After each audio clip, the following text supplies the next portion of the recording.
오늘은 레위기 8장을 중심으로 해서 제사장의 위임식, 그 절차와 의미, 이런 제목으로 말씀을 나누겠습니다. 이 레위기는 참 복잡한 책 같아도 개념을 하나하나 제대로 파악하고 읽으면 재미가 있는 책입니다.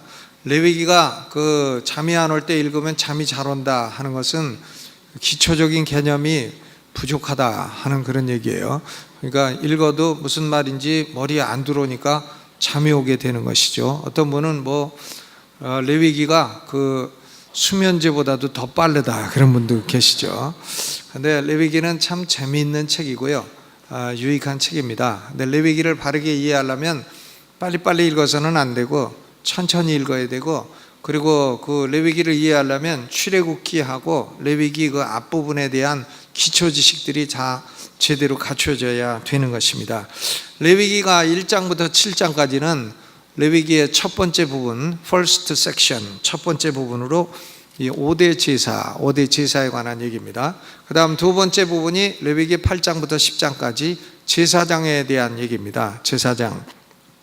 레위기 8장에서는 제사장의 안수식, 레위기 9장에서는 제사장의 첫 번째 직무 수행, 그리고 레위기 10장에서는 제사장의 범죄, 이 제사장에 관한 얘기예요. 8장부터 10장까지.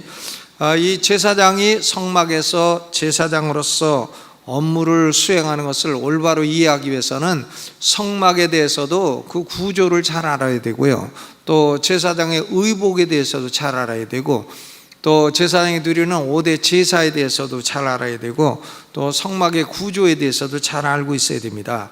그러니까 제사장의 안수식과 제사장의 직무 수행은 모세에게 하나님이 주신 계시를 종합적으로 이해하고, 또 그래야 종합적으로 실천하는 모습을 통해서 하나님의 계시가 어떻게 실현되나 하는 것을 알 수 있게 되는 것입니다. 특별히 오늘 레위기 8장의 이 안수식은 출애굽기 29장에 하나님이 모세에게 시내산 위에서 주신 계시 그대로 실현을 하는 겁니다. 그래서 제가 출애굽기 29장 말씀 강론할 때에도 안수식에 관한 설교를 한번 했습니다. 그런데 다 잊어버리셨겠습니다만은 그 내용은 뭔가 하면 구약시대의 제사장하고 신약시대의 제사장인 우리하고 어떻게 영적으로 그 원리가 적용될 수가 있나, 이 어플리케이션, 적용에 관한 말씀을 지난번에 드렸습니다. 오늘은 안수식 자체에 관해서 그 절차와 의미, 그것을 살펴보고 제사장이라는 제도가 과연 어떤 것인가, 이런 것을 좀 생각을 해보고자 합니다. 먼저 첫 번째 대지로서 이 제사장 제도의 역사, 그리고 그 기능은 어떤 것인가, 이것을 살펴보고자 합니다. 우리는 보통 아론과 그 아들들에 의해서 제사장이라는 제도가 처음 생긴 것으로 생각합니다. 그러나 사실은 그렇지 않습니다. 그리고 또 제사장의 반열이 레위지파 아론의 후손만 제사장이 있는 것으로 생각해요. 그러나 다른 반열도 있는 것입니다. 해서 이 제사장의 역사를 좀 이해할 필요가 있는 것이죠. 먼저 창세기 14장 18절로부터 20절을 보게 되면 멜기세덱이라고 하는 제사장이 나오게 됩니다. 아브라함이 소돔 고모라를 둘러싸고 전쟁을 해가지고 이 소돔 고모라의 사람들과 그리고 재물과 그리고 특별히 자기 조카 롯의 가족들을 모두 다 잡아간 소돔 고모라 주변 4명의 왕들을 아브라함이 밤중에 쫓아갑니다. 자기 집에서 기른 318명의 군사를 이끌고 쫓아가가지고는 한밤중에 그들을 파하고 그 모든 소돔 고모라의 재물과 사람과 그리고 자기 조카 롯과 그 가족을 다 되찾아갖고 돌아오게 되는 것입니다. 그런데 돌아오는 길에 살렘 왕인 멜기세덱이라고 하는 사람이 떡과 포도주를 가지고 아브라함을 맞이해요. 그래서 318명 군사에게 떡도 주고 포도주 주고, 그리고 멜기세덱이 아브라함을 축복합니다. 그러니까 아브라함이 멜기세덱에게 뭘 드려요? 전리품의 10분질 11조를 멜기세덱에게 드렸습니다. 그래서 멜기세덱이 아브라함의 11조를 받았어요. 근데 이 멜기세덱은 누군가 하면 지극히 높으신 하나님의 제사장이라. 살렘 왕 멜기세덱은 지극히 높으신 하나님의 제사장이라 그랬습니다. 이 멜기세덱은 레위 지파 사람이 아닙니다. 그냥 살렘 왕이에요. 그런데 지극히 높으신 하나님의 제사장이라. 시편 110편 4절에 보면 다윗이 예수 그리스도에 대해서 예언하기를 너는 멜기세덱의 반차를 조차 영원한 제사장이라 하였도다. 멜기세덱의 반차를 조친 영원한 제사장, 직분이 바뀌지 않는 영원한 제사장이라, 이렇게 예언을 했습니다. 그래서 신약성경 히브리서 5장에서는 예수 그리스도가 레위 지파가 아닌데 어떻게 대제사장이 될 수 있느냐, 유다 지파에서 나온 분이신데 어떻게 대제사장이 될 수가 있느냐, 예수님은 레위 지파 아론의 반열을 조친 대제사장이 아니라 레위 지파보다 훨씬 이전에 있던 멜기세덱의 반차를 조치신 그런 대제사장이시라, 이것을 히브리서 5장이 증거를 하고 있는 것입니다. 그러니까 멜기세덱이라는 사람을 보면 모세 이전에도 하나님을 섬기는 지극히 높으신 하나님의 제사장이 있었다는 얘기죠. 아론 반열이 아닌 별개의 반열로 제사장이 있었다, 그런 얘기인 것입니다. 더욱 놀라운 사실은요, 하나님이 모세에게 아론과 그의 아들들을 제사장으로 삼으라 하고 말씀하시기 이전에도 이스라엘 백성들 사이에 제사장이 있었다는 얘기예요. 그러니까 아론과 그의 아들들이 아닌 다른 제사장들이 이스라엘 백성들 사이에 있었다는 그런 말씀입니다. 출애굽기 19장 22절에 보면 여호와께 가까이 하는 제사장들로 그 몸을 성결케 하라. 나 여호와가 그들을 돌격할까 하노라. 또 출애굽기 19장 24절에도 너는 내려가서 아론과 함께 올라오고 제사장들과 백성에게는 돌파하고 나 여호와께 올라오지 못하게 하라. 그러니까 모세에게 너만 올라오고 제사장 올라오지 마라 그랬는데 이 말씀이 출애굽기 19장에 기록됐단 말이에요. 출애굽기 20장에 가서야 비로소 모세가 시내산에 올라가서 십계명과 율법을 받는데 그 받기 이전부터 이미 제사장들이 있었다, 그런 얘기인 것입니다. 이 제사장들은 어떤 사람이냐면 하나님을 가까이 하는 제사장들이었다, 그런 말이에요. 그런데 하나님이 시내산에서 모세에게 계시를 주신 내용은 뭔가 하면 이 제사장을 이제는 다른 사람을 시키지 말고 아론과 그 아들들에게 국한해서 시켜라, 그런 말씀이에요.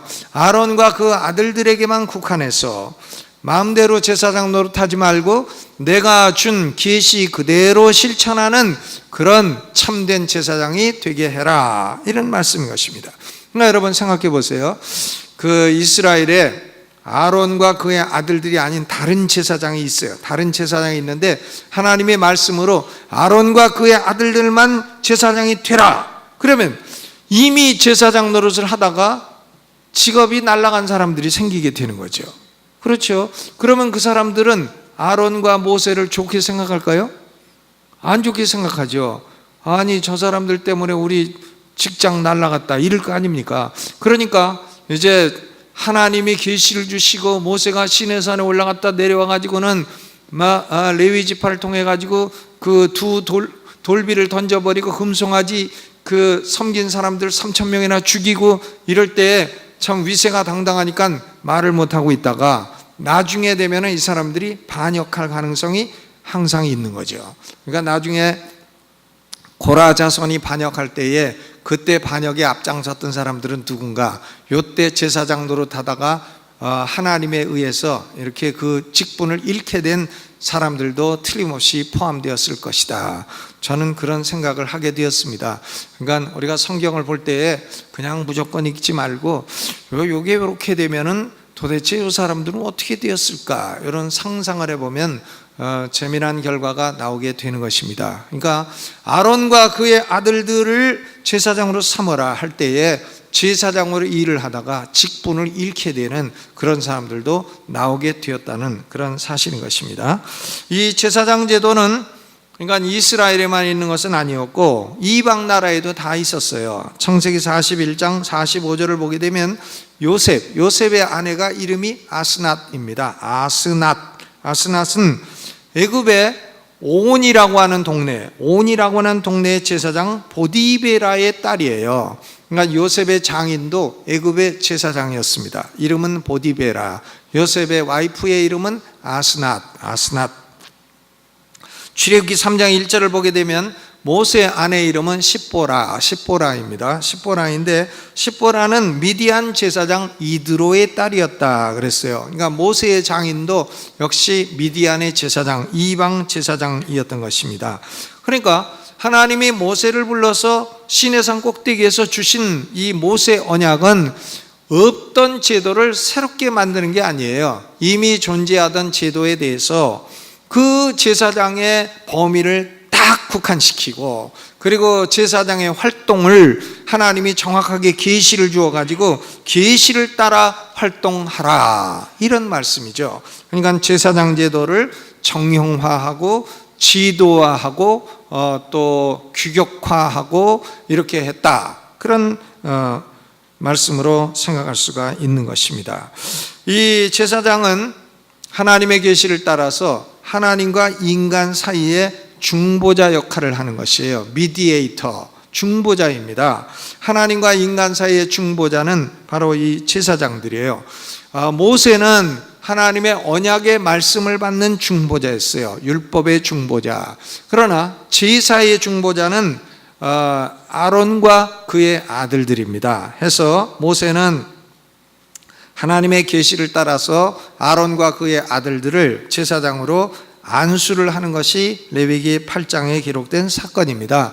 그런데 이 모세 언약에 따르게 되면 제사장은 스스로 자원하는 게 아닙니다. 나 제사장 되고 싶습니다, 그래서 되는 게 아니에요. 또 제사장은 또 모세가 임명하는 것도 아닙니다. 제사장은 하나님이 택하여 그의 이름을 불러 지명하시는 것입니다. 모세의 형인 아론과 그의 아들들에게 딱 국한시키라고 한 거예요. 아론은 모세보다 3살 많은 형입니다. 그러니까 아론과 그의 아들들에게 제사장을 국한해라. 그러니까 모세도 아들이 있어요. 아들이 있는데 모세의 아들들조차도 제사장이 될 수 없었습니다. 모세의 아들이 제사장이 아니라 아론의 아들들만 제사장이 되어라, 그런 말씀이죠. 그러니까 목사 아들들이 있다고 그래가지고 목사 아들들이 저절로 목사 되는 게 아닙니다.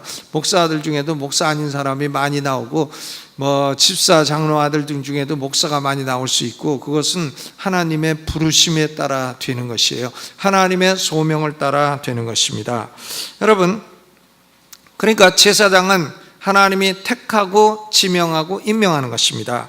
이스라엘이 그 분열왕국 시대에 북쪽은 이스라엘이라 불렸고 남쪽은 유다라 불렸는데, 북쪽 이스라엘 왕국의 시조가 여로보암이라는 사람입니다. 여로보암은 죄를 지었어요. 무슨 죄를 지었냐면 단과 베델 두 군데에다가 금송아지를 만들어 놓고, 이 금송아지가 하나님이니까 금송아지를 섬겨라고 백성들을 우상숭배하도록 조장을 했습니다. 더더구나 나쁜 건 뭐냐면 아론의 후손이 아닌 일반 백성 가운데 아무나 수송아지 한 마리 끌고 오고 수양 7마리를 드리게 되면 제사장이 될 수 있도록 했던 것입니다. 그러니까 이런 제사장은 무슨 제사장이라고 그러죠? 레위 지파 아론의 후손 아니에요. 아무나 수송아지 한 마리 끌고 오고 수양 7마리 끌고 오면 제사장으로 안수를 해 주었어요. 그러니까 이런 제사장은 짝퉁 제사장. 그러니까 여로보암이가 짝퉁 제사장을 만든 거예요. 짝퉁 신에다가 짝퉁 제사장을 만들어 가지고 백성들로 하여금 짝퉁 종교를 섬기도록 그렇게 했던 것이 여로보암의 죄입니다. 그래서 결국 북왕국 이스라엘은 완전히 망해버렸어요. 그런데 이 짝퉁 제사장들은 그저 가만히나 있으면 되는데 또 예언을 많이 해. 거짓 예언을 많이 합니다. 거짓된 예언을 많이 해. 거짓된 예언을 많이 해가지고 그래서 백성들을 잘못된 길로 이끌어 갔던 것입니다. 오늘날도요, 사람들이 그 거짓된 예언하는 사람들이 많이 있어요. 거짓된 예언하는 사람들이 그냥 하겠습니까? 뭔가 자기도 들은 게 있으니까 하는 거지, 뭔가 기도하다가 뭐가 들리니까 하는 거 아닙니까? 해서 보면 거짓된 예언하는 사람들은 사람들에게 당신은 오늘 짜장면 먹어라 전화해 갖고 하나님이 당신 보고 짜장면 먹으라고 한다. 또 당신에게 오늘 청계산에 등산하라고 한다. 뭐 이런 거를 하고, 또 보면 뭐 아들 대학 가면은 뭐 서울대학을 지원하라고 한다. 공부 못하는 게 서울대학 지원하면 떨어지게 뻔한데, 그렇게 이제 일일이 지시를 하는 거죠. 일일이 지시를 하는 것은 하나님의 역사가 아닙니다. 하나님은 그렇게 우리 삶을 일일이 뭐 여기 가라 저기 가라, 이거 먹어라 저거 먹어라, 이 옷 입어라 저 옷 입어라, 아침에 나가는데 너는 빨간 옷 입어라 노란 옷 입어라, 이런 하나님이 아니에요. 그런 것은 귀신이에요. 귀신이 소리를 들려주는 겁니다. 귀신들도 영물이기 때문에 사람에게 소리를 들려줘요. 속살거리고 지절거리고. 근데 그런데 이끌리게 되면 사람이 그 사람의 노예가 되는 겁니다. 그러니까 여러분, 이런 거짓된 예언하는 사람들에게 끌려다니지 마시기를 바랍니다. 거짓된 예언하는 사람들은 귀신 들려 그런 겁니다. 그건 짝퉁 예언자예요. 거짓 예언자. 하나님이 보내시지 않은 것입니다. 여러분, 하나님이 주신 말씀은 확실한 예언이 성경이에요. 이 성경은 이 자체가 예언이에요. 성경이 얼마나 엄청난 걸 예언하고 있습니까? 예수 그리스도가 재림하시면 그때 예수 믿는 사람들은 부활해서 영생을 누리게 된다. 그거 이상 더 큰 예언이 어디 있어요? 뭐 빨간 옷 입어라 노란 옷 입어라, 그거 입고 싶은 대로 입으면 되는 겁니다. 이거 먹어라 저거 먹어라, 먹고 싶은 대로 먹고 돈 되는 대로 먹으면 되는 거예요. 그런 걸 하나님이 일일이 지시하지 않습니다.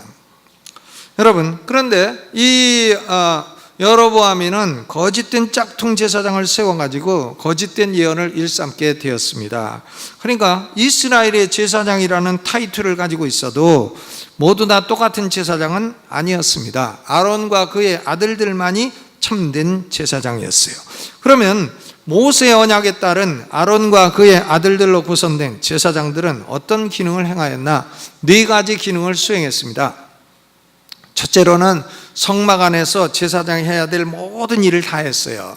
그러니까 성소에 들어가면 오른쪽에는 떡상이 있고 가운데 분향단이 있고 그리고 왼쪽에 순금 등대가 있어요. 그러면 제사장은 떡상에 떡을 안식일마다 새로운 걸로 갈아놓고 나머지는 자기가 먹고 그렇습니다. 그리고 분향단에 가가지고 아침 저녁으로 분향을 했어요. 향을 피워가지고 하나님께 분향을 했고, 그리고 아침 저녁으로 순금 등대에 가가지고는 거기 저녁에는 불을 끄고 저녁에는 불을 켜고 아침에는 불을 끄고, 아침 저녁으로 순금 등대에 이제 기름을 부어 가지고는 불을 켜고 끄고 그런 일도 합니다. 그리고 성막들로 나와 가지고는 번제단이 성막들에 있으니까 번제단에 재가 있으면 재를 갖다가 진 바깥으로 가서 치우고, 또 번제단에 불이 꺼지지 않도록 항상 불을 살피고 이러는 겁니다. 그리고 아침 저녁으로는 하나님의 명령하신 대로 이 정기적인 번제를 드려요. 상번제라고 불리우는 regular burnt offering, 상번제를 아침 저녁으로 제사를 지냅니다. 그리고 백성들이 제사 지내겠다고 가지고 오는 그런 제사가 있으면 그것도 드려주고, 또 이스라엘의 7가지 절기를 행사를 주관해서 시행을 합니다. 그러니까 제사장의 제일 중요한 사명은 성막 안의 모든 기능을 율법대로 수행을 하는 것이에요. 두 번째로는 제사장은 이스라엘 백성들의 영적인 지도자였습니다. 백성들에게 율법 교육을 시켜줘요. 성경 교육을 시킵니다. 제사장이 하는 일이에요. 그리고 백성들이 어려운 민사소송 같은 문제가 걸렸거나 형사소송 같은 문제가 걸렸을 때에 어려운 문제, 해결할 수 없는 문제가 있을 때 재판장이 개입을 해가지고 그것을 판결해 주는 대법원 판사 같은 기능도 행하는 거예요. 제사장이 대법원 판사입니다. 대법원 판사. 요새 우리나라 대법원 판사는 간첩 놓아주고 간첩 잡는 사람을 감옥에 집어넣어. 이상합니다. 판결이 아주 이상해요. 저는 뭐 정상적인 판결 아닌 것 같아요. 아니, 간첩은 도와주고 간첩 잡는 사람은 감옥에 집어넣어. 그런 대법원 판사도 계세요. 누구라고는 얘기는 안 했어요, 제가. 근데 이스라엘의 대제사장은 이런 그 대법원 판사 같은 역할도 합니다. 그리고 전쟁이 나면은 군인들, 백성들, 그리고 격려해가지고는 군목과 같은 역할을 해. 외적이 쳐들어오면 제사장이 딱 나가지고 백성들이요, 여호와를 신뢰하고 두려워하지 말라. 왕이시여, 두려워하지 마라. 내일 나가면 하나님이 승리를 주실 테니까 나가라. 나가는데 무기 갖고 갈 것도 없다. 그냥 성가대 앞에 세워갖고 나가라. 그러면 지들끼리 치고받고 죽어가지고 다 노무자처럼 시체 다 치우고 그렇게 할 것이다. 이런 거 예언하는 게 제사장이에요. 그러니까 제사장은 이스라엘의 영적인 지도자입니다. 그리고 세 번째로 백성들이 하나님에게 뭔가 드리려고 그래. 백성들이 맏아들을 낳아가지고 이 아들을 하나님께 바치겠습니다. 근데 뭐 어떻게 바쳐 맏아들을? 거기 성막 안에서는 레위 지파만 일을 할 수 있는 건데 뭐 바쳐봤자 안 되죠. 일을 할 수 없어요. 자격이 안 돼. 그러면 그 사람 대신 돈으로 내는 거예요. 그런데 돈을 낼 때 얼마를 내냐, 이런 거 값으로 환산해 주는 일도 제사장이 하는 겁니다.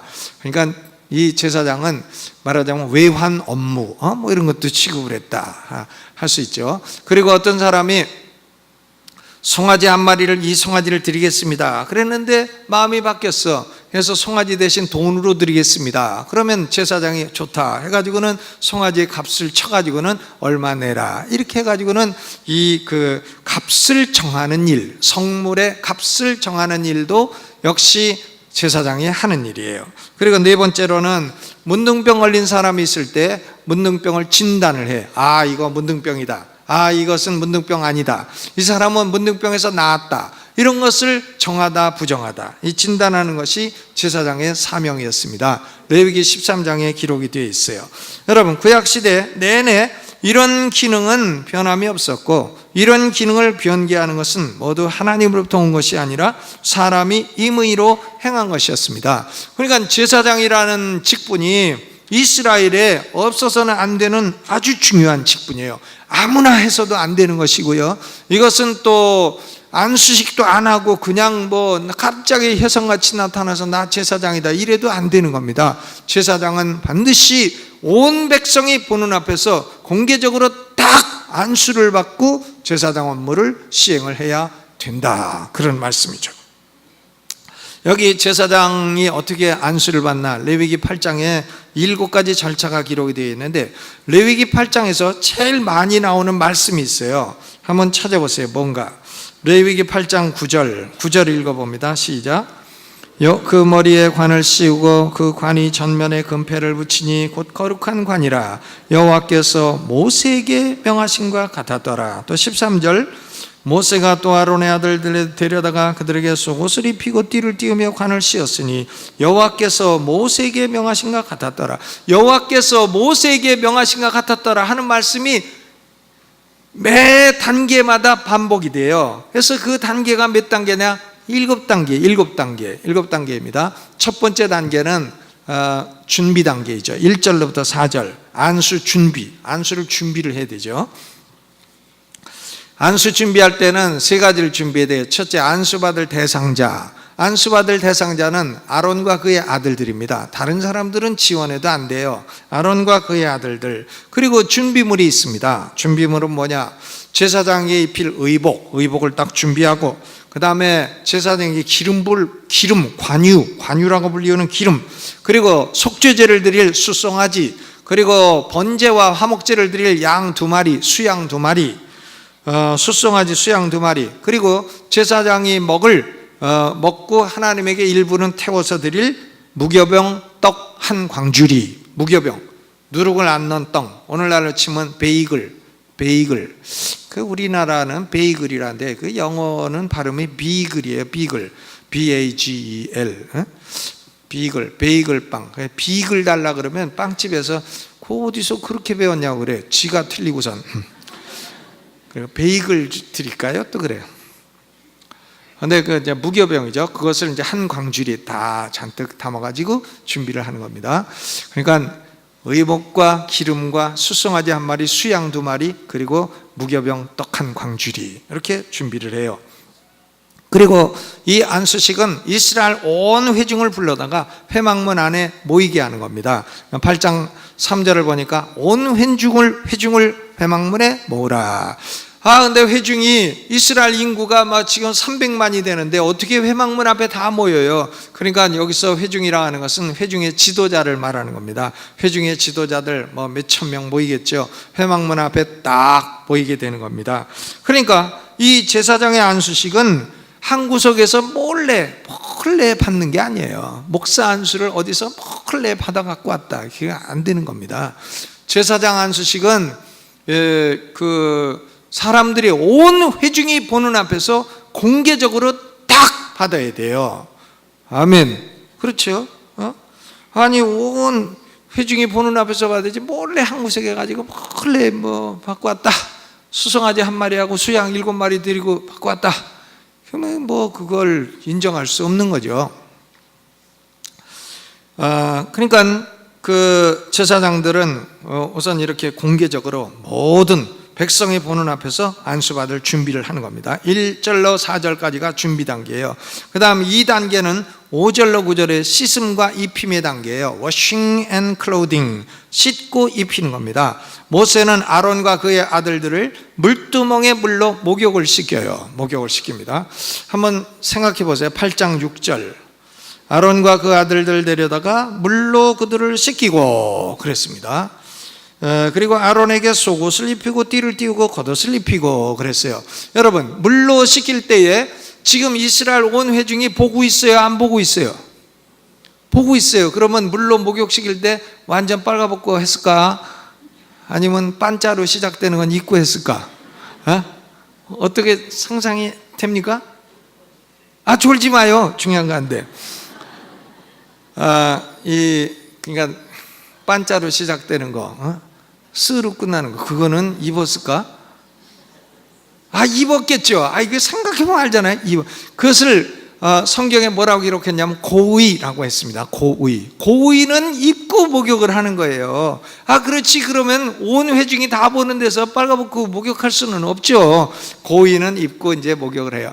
그러니까 고의는 입고 했기 때문에 모세가 입힐 때 7절에 보니까 아론에게 속옷을 입히며, 고의가 안 나오고 있잖아요. 고의가, 속옷이라는 게 뭐냐면 흰옷, 흰 가운 같은 거예요. 그것을 딱 입힙니다.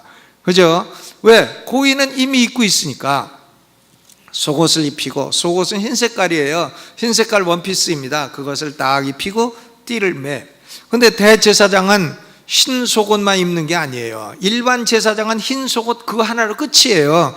그런데 대제사장은 흰 속옷을 입고 원피스를 입고 끈을 딱 매고, 그 다음에 겉옷이 있어. 겉옷이 뭐냐?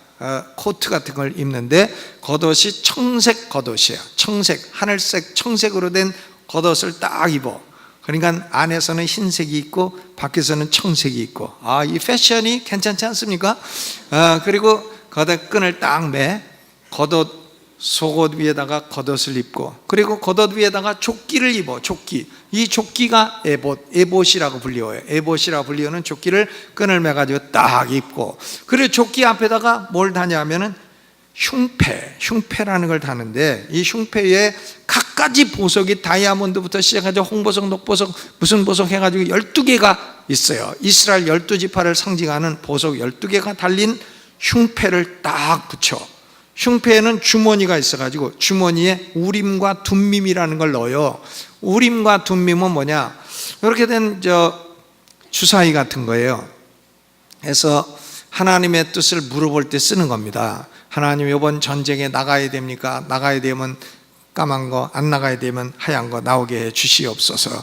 이래가지고 주물떡 해가지고 딱 까만 게 나오면 전쟁 나가라. 이렇게 이제 하나님의 뜻을 원시적으로 묻는 게 우림과 둠밈인 것입니다. 그것을 흉패에다가 딱 보석 12개 있는 그 안에 주머니 만들어서 딱 넣는 겁니다. 그리고 머리에는 관을 쓰는데 관도 휘황찬란한 관을 써요. 휘황찬란한 관을 쓰고, 관 앞에는 금띠가 딱 들려있어. 여호와께 성결, Holiness to the Lord. 금띠가 딱 있어가지고 금띠 띤 모자를 쓰고, 그리고 이렇게 참 안에는 청색, 안에는 흰색, 밖에는 청색이 있는 옷을 입고 보석 12개를 번쩍번쩍하고 다니는 거예요. 그게 이제 대제사장 의복입니다. 이 대제사장의 의복의 특징은 두 가지예요. Glory and beauty, 영광스럽고 아름답다는 겁니다. 영광스럽고 아름다워. 그러니까 이 대제사장은 사람들 앞에서는 하나님을 대표하고, 또 하나님 앞에서는 사람들을 대표하고 하는 이 중보자이기 때문에 이렇게 옷을 독특하게 입어야 되는 거죠. 여러분, 사람의 옷은 이 형편에 맞게 입어야 돼요. 그러니까 등산 갈 때는 등산복 입어야 되고, 테니스 칠 때는 테니스복 입어야 되고, 또 교회 올 때는 교회 올 옷을 입어야지. 제가 아는 어떤 분은 그래요. 강의를 하는데, 대학에서 강의를 하는데 파자마 입고 나왔어. 그래서 학생들이 물어, 아니 왜 파자마를 입고 나오십니까? 그러니까 기존의 그 잘못된 의식을 깨기 위해서 파자마를 입고 나왔다. 그 우리가 그걸 볼 때, 아이, 저 양반이 약간 좀 맛이 가신 거 아닌가? 이렇게 생각할 수 있죠. 아니, 대학에서 강의를 나오는데 파자마 입고 나와요? 대학 강단이 무슨 자기 집 안방 침대입니까? 그러니까 그런 것은 아주 어울리지 않는 짓인 것입니다. 그렇죠? 등산할 때도 뼈죽구도 딱 신고, 양복에 넥타이 메고 오면 약간 왠지 그 좀 멋있는 게 아니라 약간 좀 경우에 합당치 않다, 이렇게 이제 생각하게 되는 겁니다. 그러니까 성막 안에서는 대제사장이 옷을 딱 입고 있어야 돼요. 대제사장이 성막 안에서 무슨 잠바나 딱 입고, 잠바 입고 대제사장 이렇게 실로 해가지고 입고 다니면 안 되는 겁니다. 무슨 현대건설 노동조합 조합장처럼 하고 다니면 안 되는 거예요. 대제사장 복을 딱 입어야 된다. 그러니까 2단계가 씻고 입히는 겁니다. 왜? 중보자이기 때문에. 그 다음 제3단계는 10절로 13절에 기름 부음의 단계예요. 어노인팅, 기름 부음의 단계입니다. 어노인팅. 그러니까 모세가 관유를 취해가지고 성막에도 바르고, 그리고 번제단에도 뿔에도 바르고 7번 뿌리고, 또 번제단의 모든 기구에도 다 바르고, 물두멍에도 바르고, 물두멍 받침에도 바르고, 그리고는 이제 아론에게 머리에다 기름을 싹 부어. 그러면 아론과 모든 성막의 기구가 거룩하게 되는 거예요. 거룩하게 되었다는 얘기는 다른 목적으로는 쓸 수가 없다는 의미예요. 여러분, 이 물잔이 기름을 딱 발라가지고 거룩하게 했다. 지금은 그런 짓 안 하지만 옛날로 치면 거룩하게 됐다 하면 이 물잔은 강대상에서 물 넣는 데만 써야 돼요. 이거 가지고 막걸리집에 가서 막걸리를 먹으면 안 돼요. 물 먹는 데만 써야지. 그러니까 우리가 보면 그 벨사살이라고 하는 바벨론의 마지막 왕이 있어요. 이 벨사살이가 술 먹을 때에 여호와의 성전에서 가져온 기름 바른 거룩한 기구를 가지고 술을 먹다가 어떻게 됐어요? 그날 밤에 죽었어요. 메네 데겔 오바르신 하는 것이 손가락에 탁 나타나 쓰더니, 너는 함량미달, 너를 재보니까 함량미달이고 내 인생을 보니까 오늘로 끝이다. 이래가지고 그날 딱 죽었습니다. 왜? 거룩하게 구별된 걸 그래 자기 술 먹는 데 쓰냐고요. 모세가 아론의 머리에다가 기름을 탁 부어가지고 기름이 막 흘러내려와. 그래서 이때 안수식에 기름 흐르는 장면을 시편 133편 2절에 이렇게 기록했어요. 머리에 있는 보배로운 기름이 수염 곧 아론의 수염에 흘러서 그 옷깃까지 내림 같도다. 탁 부으면 기름이 내려와서 수염을 딱 적시고, 수염에서 좀 떨어져 갖고 옷도 적시고, 그게 그렇게 아름답게 보였나 봐. 이 기름이 냄새도 향기로운 기름이고요, 깊이 냄새가 나는 기름이고, 향기로운 기름, 아름다운 기름이에요. 그것이 쫙 내려오면서 그것이 사람들에게 영광스럽고 아름답게 보였던 것입니다. 그러니까 기름 부음, 어노인팅. 그 다음 제4단계는 14절로 17절까지의 숫송아지를 속죄제로 드립니다. 속죄제, sin offering이라고 하는 것은 여호와의 금령을 모르고 범한 죄를 용서받게 되는 것이 속죄제예요.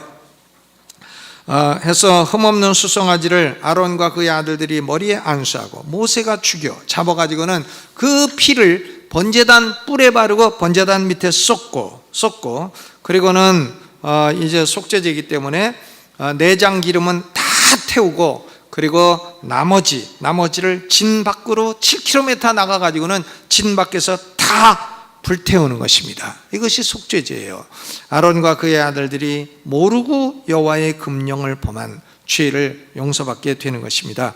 그런데요, 일반적인 제사장의 속죄제 경우에는 그 피를 가지고 성소에 들어가서 분향단의 뿔에도 바르고 분향단 밑에도 7번 뿌리고 그래야 돼요. 휘장 앞에 7번 뿌리고 분향단의 뿔에도 발라야 되는데, 안수식의 속죄제는 이런 단계가 생략되고 번제단을 중심으로 이루어졌습니다. 왜 그런가? 온 회중이 밖에서 다 볼 수 있게 진행되는 겁니다.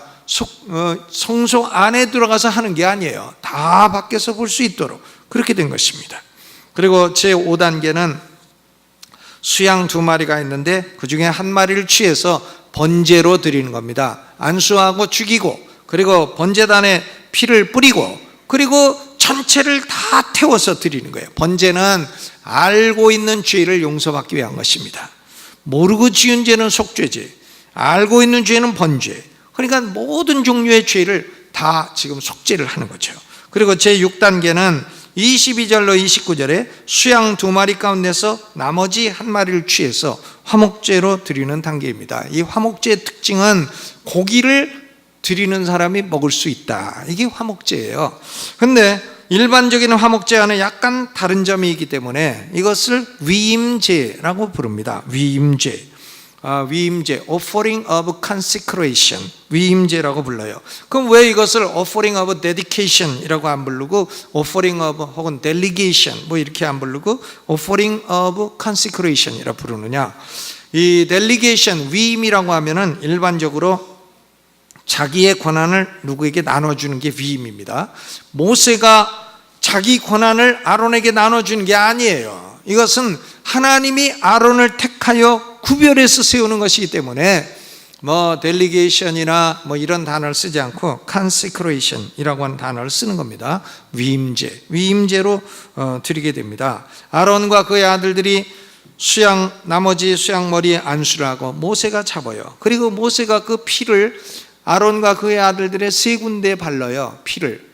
하나는 오른쪽 귓불이, 한번 만져봐요. 오른쪽 귓불이. 여기다가 피를 바르고 그 다음에 오른쪽 엄지 여기다 발라. 그리고 오른쪽 엄지 발가락 3군데 발라. 이건 뭐냐면 제사장들은 옳은 소리만 듣고, 그리고 옳은 일만 행하고, 그리고 옳은 데만 가라, 그런 말이에요. 여러분, 우리 성도들은 옳은 소리만 들으시기 바랍니다. 아무리 착한 사람을 놓고도요, 저 사람 나쁜 놈이야 계속 몇 번만 하면 그 사람을 나쁜 놈으로 보게 되어 있습니다. 나쁜 소리 계속 들으면 그러면 그 선입관이 들어오게 되어 있어요. 그러니까 나쁜 소리 듣지 말아야 돼. 귀로 피를 발라갖고 좋은 소리를 들어야 됩니다. 목사에 대해서도 어떤 사람이 저 목사 도둑놈이야 한 5번만 하면 여러분이 목사 볼 때 도둑놈처럼 보이게 되어 있어요. 나쁜 소리를 들으면 그렇게 되는 겁니다. 저 사람은 나쁜 놈이야 자꾸 얘기하면 볼 때 나쁜 놈으로 보이게 되어 있어요. 이 사람이 듣는 데서 믿음이 생기기 때문이에요. 그 좋은 소리를 들어야 되는 겁니다. 우리 침례교단 홈페이지에 참 웃기는 글이 있어. 그 뭐냐면 전두환 대통령이 침례신학대학교 그 옥상에 와가지고 자살했다, 이런 글이에요. 아유, 말도 안 되는 글이죠. 그게 사실도 아닌 글이에요. 근데 그걸 어떤 사람이 맨날 올렸어. 한 5번쯤 읽으니까 믿어질라 그래.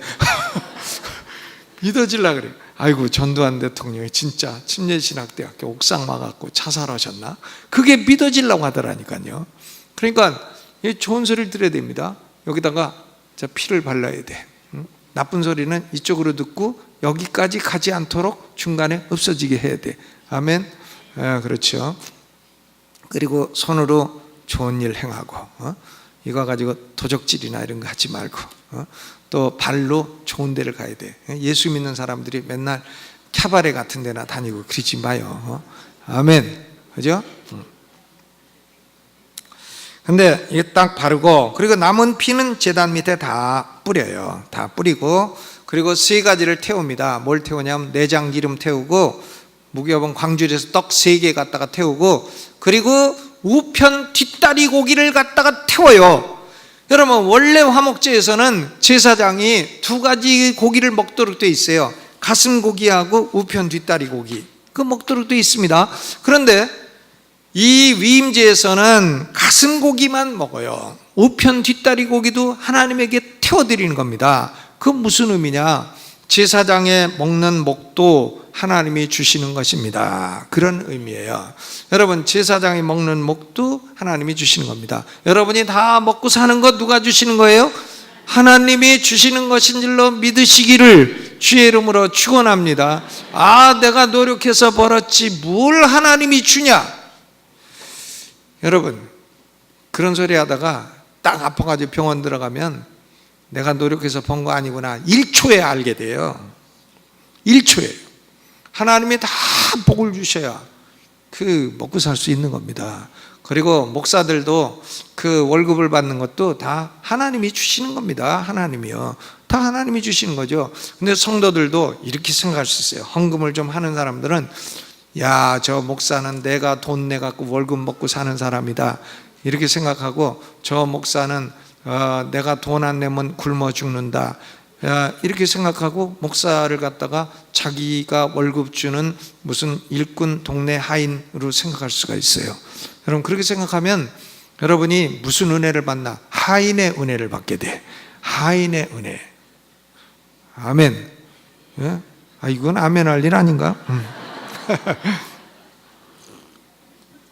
그러니까 제사장도 자기 몫이 이 가슴 고기하고 뒷다리 고기인데, 뒷다리 고기는 하나님께 다 태워서 내가 먹는 것도 다 하나님 거로부터 오는 것입니다. 이것을 보여드리는 겁니다. 그게 6단계고, 제7단계는 30절 31절에 아론과 그의 아들들이 회막문에서 이제 가슴 고기, 갈비죠, 갈비를 먹고, 그리고 광주리에 남은 떡 3개만 드렸으니까 나머지 떡, 무교병 떡을 먹는 겁니다. 먹는데 그냥 먹는 게 아니라 모세가 관유와 피를 섞어가지고 옷에다가 다 뿌려. 그러니까 얼마나 철저하게 거룩하게 만들어가지고 먹게 합니까? 이 하나님 앞에 음식을 먹는다는 것은 하나님과 교제가 이루어지게 되었다 하는 의미예요. 교제. 여러분, 아론과 그의 아들들은 7일 동안 위임식을 행하는 겁니다. 7일 동안에는 회막문 안에 딱 거해야 돼요. 그러니까 하나님의 일은 졸속으로 하는 것도 아니고 은밀하게 하는 것도 아니고 이처럼 공개적으로 신중하게 진행이 돼야 되는 것입니다. 그러면 이런 안수식의 7 절차, 이걸 통해 가지고 하나님이 지금 우리에게 하시는 말씀은 뭐냐? 3가지예요. 첫째로는 하나님은 절대로 거룩한 분이라는 거예요. 아멘. 하나님을 향해서 인간이 제 멋대로 갈 수는 없다는 얘기예요. 하나님을 제 멋대로 막말을 하고 하나님을 향해서 자기 멋대로 하나님 있으면 나와보세요 이런 식으로 건방진 자세로 접근하고 죄악을 그대로 가지고 접근하고 그럴 수는 없다는 겁니다. 여러분, 우리 성도들은 거룩한 것 가지고 농담하지도 마시기를 바랍니다. 어떤 분은 그래, 나는 지옥 가야 된다. 왜냐? 그러니까 지옥 가야 친구가 많다. 내 친구 교회 안 다니는 사람 많아서 지옥 가야 친구가 많다 그래요. 지옥 가면 친구가 친구 됩니까? 돈 100만 원만 떼어먹어도 친구가 왼수 되는데, 경찰서 가봐야 친구끼리 돈 떼어먹어가지고 막 싸우는 사람 많지. 근데 지옥 가서 무슨 친구가 있습니까? 또 어떤 분은 그래, 청년들이 성경을 공부하면서 천국 가면 맨 할아버지 할머니만 있겠다. 왜? 사람이 이제 늙어서 다 죽어서 천국 가니까 천국 간 사람들은 맨 할아버지 할머니겠다. 그러니까 천국 가서 이쁜 모습으로 있으려면 젊어서 죽어야 되겠다. 여러분, 그런 것은요, 아주 농담도 그런 이상한 농담을 해서는 안 됩니다. 하나님께 접근할 때는 진실과 거룩을 가지고 접근해야 되고, 모세, 아론 같은 사람도 이렇게 철저하게 기름 바르고 피 바르고 제사 지내고 이러고 나서 하나님께 접근할 수 있는 거예요. 대통령에게 접근할 때도 함부로 접근하면 안 되지 않습니까? 어떤 사람이 대통령한테 2년 전에 이렇게 욕을 했다는데, 그러니까 대통령이 청와대에서 선생님께서 저한테 2년 전에 욕하셨어요. 그렇게 물어봤다잖아요. 여러분, 대통령이 자기의 마음에 안 드는 사람이라고 해도, 자기가 안 찍은 사람이라 해도, 자기가 대통령과 반대되는 정치적인 입장에 있다고 해도 대통령을 2년 전에 하면 됩니까? 그러면 나중에 대통령한테 2년 전에 하는 사람 그 자식이 그 소리를 들으면 자기 아버지에게 이놈 저놈 해도 뭐라고 할 거예요. 아버지한테 이놈 저놈하고 엄마한테 한 글자 바꿔갖고 하고, 그 왜 그러냐 그러면 아버지도 대통령한테 그러는데 내가 아버지한테 못 그럴 이유가 뭐가 있습니까? 이렇게 되지 않겠어요? 그러니까 그런 것은 그 정치적인 입장을 떠나서 자녀 교육에, 우리 후세 교육에 아주 좋지 않습니다. 대통령한테도 예절을 갖춰야 되는데, 하물며 거룩하신, 완전히 거룩하신 하나님께 제 멋대로 막말하고 막 갈 수 있는 게 아닙니다. 레위기 10장에 아론의 두 아들이 현장에서 딱 죽은 이유는 하나님을 제멋대로 접근하려고 해서 그런 겁니다. 그러니까 하나님은 절대 거룩한 하나님이시다. 이게 첫째 진리고요. 둘째로는 인간은 어느 누구도 자기 힘으로 하나님께 갈 수 없다, 그겁니다. 하나님께 그냥 자기 힘으로 가려고 하면 현장 직사예요. 현장 직사. 그러니까 결론적으로 뭐냐, 인간은 거룩하신 하나님에게 가려면, 우리 죄인된 인간은 절대로 중보자가 필요하다는 거예요. 미디에이터, 중보자. 여러분, 거룩하신 하나님과 죄인 사이에 중보해 줄 수 있는 분은 누구냐? 구약시대에는 아론이에요. 아론, 대제사장. 근데 아론은 예표입니다. 예표. 그러면 실체가 누구냐? 거룩하신 하나님과 죄인된 인간 사이를 중보를 해가지고 죄인이 하나님께 갈 수 있도록, 하나님과 교제할 수 있도록 중보하시는 중보자, 미디에이터는 딱 한 분, 예수 그리스도인 것입니다. 아멘. 하늘과 땅 사이에 거룩하신 하나님과 죄인을 중보할 수 있는 중보자는 예수님 한 분입니다. 공자님이 훌륭해도 중보자가 아니에요. 부처님이 훌륭해도 중보자가 절대로 될 수가 없습니다. 알라가 누군진 몰라도 하나님과 우리 사이의 중보자가 아닙니다. 모하메드가 누군진 몰라도 중보자 아닌 것입니다. 하나님과 인간 사이의 중보자는 오직 한 분, 누구십니까? 예수 그리스도. 그러니까 우리 죄인들이 하나님과 교제하며 살고 하나님의 도우심을 받고 살고, 그리고 살다가도 천국 하나님 계신 곳에 가려면 오로지 딱 한 길밖에 없어요. 중보자 예수 그리스도. 예수 그리스도를 구주로 믿으시고 예수 그리스도와 교제하시고 하나님에게 영광 돌리며 하나님을 경외하며 사시는 우리 모두가 되기를 주님의 이름으로 축원합니다.